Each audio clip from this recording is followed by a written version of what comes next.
So this jig is my Screw Advance box joint jig, and when I first built this I didn't take any video of it, and people often asked for more details on how to build it. It's actually pretty easy to build, so I thought I'd just build it again just to get more video of it. So I made a one-to-one printout of the jig seen from the top using the plans in my big print program. I'll include a PDF for this in the plans. I've also got some of the other parts here and a few of the pages from the plans. I didn't print the whole plans, but these are the ones that I'll have to refer to. So I'm going to start my new jig by making this box, because this box needs to be glued and we need to wait for the glue to dry a few times just to make other parts. So I start by cutting my lumber down to size. I also flatten one side on the jointer and then flatten the other side in the thickness planer. That way I get very consistent dimensions. The lumber from the store straight is usually not that smooth. And here's carefully measuring the lumber and cutting it down to size. I always use a table saw sled. It gives me a much better cut than a miter saw. So I've just sized up the pieces for the box. In the plan I've got this as a rabbet joint. It would be better as a box joint, but if you don't already have a box joint jig, then that would be kind of hard to do. So I'm just going to cut a rabbet on here to match what I have in the plan. Don't try to make this kind of cut freehand. A tenon jig would be good. A table saw sled makes it really easy too. Now setting the blade to be exactly 18 millimeters above my sled.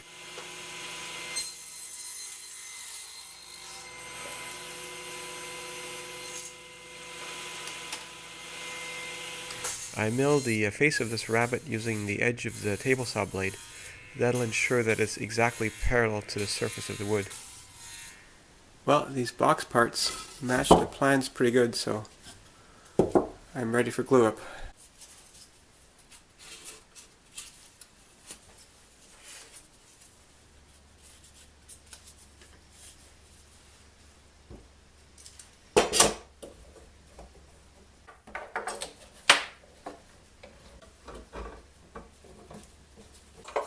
Now checking that it's all square.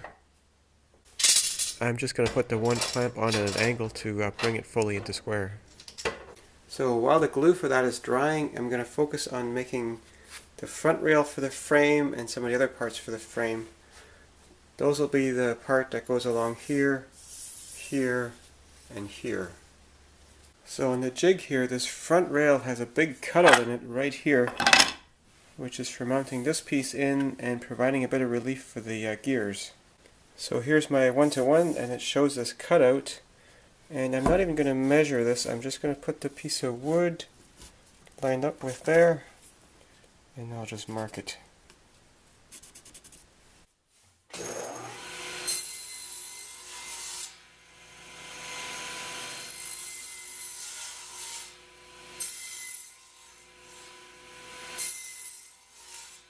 I'm just togging out some of that material on the bandsaw, quicker that way.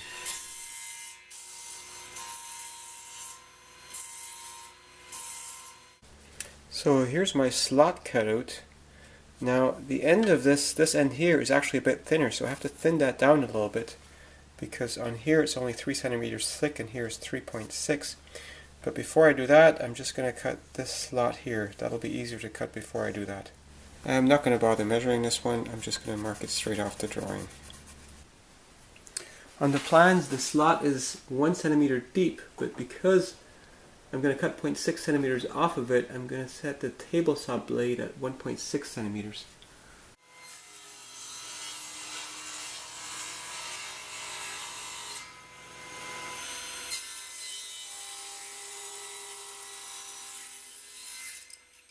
So I've got parts of this frame cut and I've got my rabbet cut. The next thing I need is there's a slot in here, and I've already marked where that goes right here. Now the easiest way to cut that is with a slot mortiser, but if you don't have one, I'll show you just how to do it with a drill press. I'm roughing out the slot by drilling a series of holes with a brad point drill bit. After drilling the series of holes, I drill in between the holes, which is overlapping with the other two. You really need a brad point bit to do that with. A regular bit will just drift into the adjoining holes. So from the drill press, this is what I got. I'll just clean it out with a chisel. The slot really doesn't need to be super precise. It just needs to provide clearance for this bolt to slide back and forth. It's now been more than an hour since I glued this, so I don't need these clamps on here anymore. So the plans call for splines to be put into the corner of this box, and I'm just going to mark these straight off of my 1-to-1 drawings for where the splines should go. For cutting the splines into these corners, I've rigged up this thing here which allows me to place this on here at a 45-degree angle, and then I need to set the blade height so that it's just high enough not to get into the inside corners of the box here.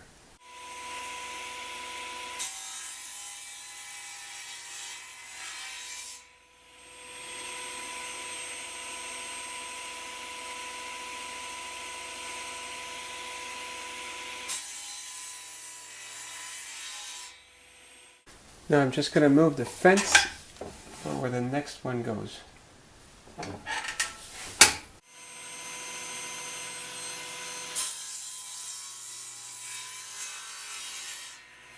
So for the last two slots, I flipped the stock and cut them from the other side, and it looks like I didn't have my box at entirely 45 degrees because these go a little bit further than the other two on here, and here these ones are shorter, but it doesn't matter. The splines will be strong all the same.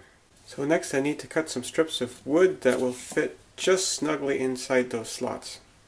So I've done a few trials, and each time I moved the fence by about 3 or 4 thou, checking it with this dial indicator, and then just cutting a slice off of there. Now it's very important if you're doing this that you have a zero clearance insert, otherwise the workpiece, if you're not using a super long piece of stock, is going to get sucked into the slot on your table saw.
You don't want to cut these splines too thick. They have to insert really easily before there's glue in there. This one was a little bit tight, and with the glue it got stuck, and I tried to drive it in with a hammer, but I just kind of pulverized it, so make sure your splines are fairly loose before you put the glue on.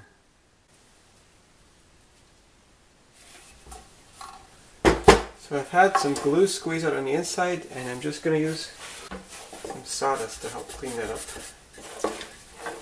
Well, it's noon now, so I'm just going to let that glue dry over lunchtime.